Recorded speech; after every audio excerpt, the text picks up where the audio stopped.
Bonjour à tous, c'est Pollux51 et on se retrouve aujourd'hui pour une toute nouvelle vidéo sur FIFA 23 et pour parler de l'événement qui hype le plus les joueurs en ce moment, la TOTY. Alors la TOTY c'est quoi? C'est tout simplement l'équipe de l'année. Alors comment ça va se passer? On va prendre les statistiques de l'année dernière, du début de championnat ainsi que ceux de la Coupe du Monde, ce qui est très important. Je m'explique en deux exemples. Par exemple, Lionel Messi qui a remporté la Coupe du Monde avec son équipe d'Argentine, il y a de grandes chances qu'il soit dans la TOTY des attaquants. Deuxième exemple, Karim Benzema qui a remporté la Ligue des Champions avec le Real de Madrid, ainsi qu'il a obtenu le Ballon d'Or. Il y a de grandes chances que ce soit le 9 de la TOTY de cette année. Donc, comment ils vont procéder? Le 20 janvier, ils vont commencer à nous sortir une partie de la TOTY. Et ça, tous les 48 heures. Donc, je m'explique. Le vendredi 20 janvier, nous aurons certainement les 3 attaquants qui vont sortir. 48 heures après, nous aurons peut-être les défenseurs. 48 heures après, nous aurons peut-être les milieux de terrain. On ne sait pas encore dans quel ordre ils vont procéder, ainsi que les gardiens. Donc, comment ça va se passer? C'est-à-dire que le 27 janvier, nous aurons toute l'équipe qui a été découverte. Et donc, c'est seulement à partir du 27 janvier que vous pourrez packer toute l'équipe dans vos packs, pour ceux qui ont gardé les packs. À savoir que le jeudi d'avant, il y aura le 12e homme.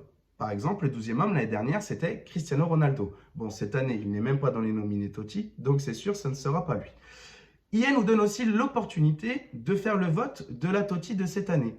Comme chaque année, on peut voter pour chaque joueur à chaque poste. Alors, bien évidemment, c'est un vote personnel. Tout le monde ne sera pas d'accord avec les choix. Il y a des choix de cœur. Mais si on reste honnête, il y a certains joueurs qui ne peuvent pas ne pas y être. Par exemple, Karim Benzema, Kylian Mbappé ou Lionel Messi. J'ajouterai même Courtois, puisque même si je ne suis pas un grand fan du joueur, Courtois a largement aidé le Real de Madrid à gagner cette Ligue des Champions pour cette année. Voilà messieurs, maintenant on va se retrouver sur le vote de mon équipe de l'année. N'oubliez pas de mettre un j'aime ainsi qu'à vous abonner si la vidéo vous a plu et on se retrouve tout de suite pour le vote. On se retrouve à présent pour le vote de mon équipe TOTY. Donc sans surprise, en poste de gardien, j'ai placé Courtois pour les raisons que je vous ai dit tout à l'heure. Il a vraiment aidé le Real de Madrid à gagner cette Ligue des Champions. Il a fait aussi une très belle saison. Il a sorti des arrêts très décisifs à des moments très importants. Ensuite, la défense centrale, donc j'ai commencé par Militao. Militao, il fait partie de cette jeune génération de défenseurs. Ça va très vite, ça sert lancé, il y a une bonne qualité de passe. Il est très vif aussi sur l'homme et il a fait une très bonne saison avec le Real de Madrid. Le deuxième défenseur central qui a été pour moi le choix le plus compliqué puisque je vous avoue que je ne savais pas du tout qui mettre là. Mais pour la hype de FIFA 23, Van Dijk a été l'un des meilleurs défenseurs de ce début de jeu dans FIFA 23 et je pense qu'on a tous envie de le voir ici. On a tous envie d'essayer de le packer dans la TOTY. Donc voilà pourquoi j'ai mis Van Dijk en second défenseur. Ensuite, pour le DG, pour le défenseur gauche, j'ai donc choisi Théo Hernandez. Donc Théo Hernandez, pour moi, il n'y a pas de surprise. Il mérite largement sa place dans la TOTY.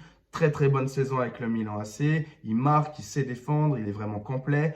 Il mouille le maillot, on l'a vu avec l'équipe de France. En plus, il inscrit un but contre le Maroc. Donc vraiment, Théo Hernandez, il méritait sa place dans cette TOTY. Ensuite, on va passer au défenseur droit, donc au DD.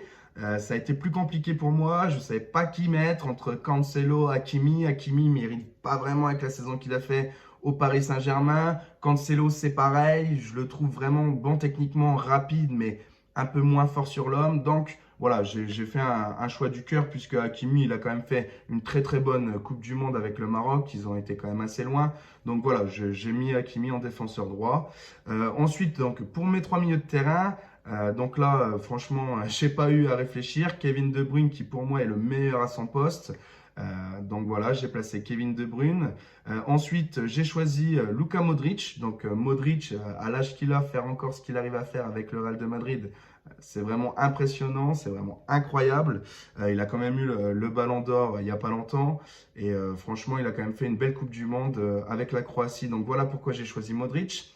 Le troisième milieu de terrain qui était plus compliqué à placer, je me suis dit je vais faire un choix du cœur. J'avais deux choix, Valverde ou Bellingham. J'ai préféré mettre Bellingham parce que ça apporte un peu de Bundesliga dans l'équipe. Et puis franchement, il nous a montré pas mal de belles choses avec son équipe d'Angleterre pendant la Coupe du Monde. Ensuite, on va passer par le BU. Enfin, là, ils l'ont mis AT. Donc, eSport nous ont tout de suite prévenu que c'était Benzema qui allait être à ce poste-là. C'est mérité, malgré qu'il n'ait pas fait la Coupe du Monde. vainqueur encore une nouvelle fois de la Ligue des Champions et surtout il a remporté le Ballon d'Or. Donc je pense que Benzema mérite amplement d'être dans cette équipe Totti. On va passer ensuite par le AD, donc Lionel Messi. Pour les raisons que je vous ai citées aussi tout à l'heure, vainqueur de la Coupe du Monde avec l'Argentine, il lui manquait plus que ça à son palmarès. Voilà, c'est chose faite. Même s'il n'a pas vraiment fait une saison extraordinaire avec le Paris Saint-Germain, il mérite quand même sa place dans la Totti. On va à présent terminer avec le dernier poste de cette équipe Totti, donc avec le poste d'AG, où j'ai décidé d'y placer Kylian Mbappé. Bon, pareil, hein, pour Mbappé, sans surprise, on est presque certain qu'il s'y trouvera dans cette Totti. Il fait toujours des grosses saisons avec le Paris Saint-Germain. Il a fait une très très belle Coupe du Monde. Bon, même s'il ne l'a pas gagnée, son coéquipier Lionel Messi l'a remporté à sa place. Mais bon, voilà. Kylian Mbappé, c'est une très grosse valeur marchande dans le monde du football. Il a de très belles années à venir devant lui. Donc, il est logique qu'il soit dans cette Totti. Voilà, c'était tout pour moi. C'était Pollux51. N'oubliez pas de lâcher un j'aime ainsi qu'à vous abonner si la vidéo vous a plu. Je vous dis à très vite. Au revoir.